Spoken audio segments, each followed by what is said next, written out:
धागो कसरी जोड्छु र फेरि समयले पट्टी बाग्ला तर दुख्न छाड्दैन।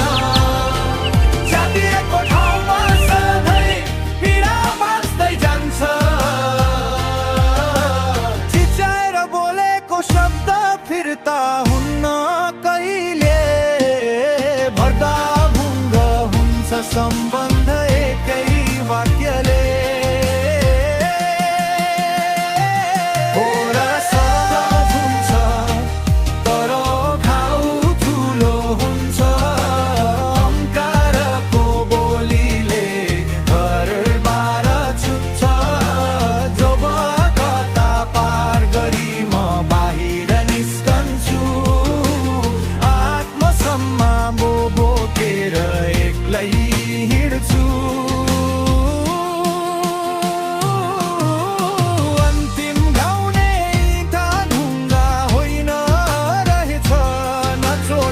संवेदनशील शब्द को चाहिने रहेछ।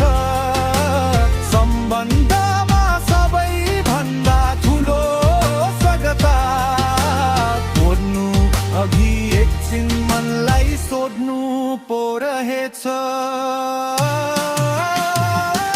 समयले पत्ती बाल्ला तर कुट्न छाड्दैन। च्यातिएको ठाउँमा सधैँ पीडा बाँच्दै जान्छ। चिच्याएर बोलेको शब्द फिर्ता हुन्न कहिले। भत्काभुङ्ग हुन्छ सम्बन्ध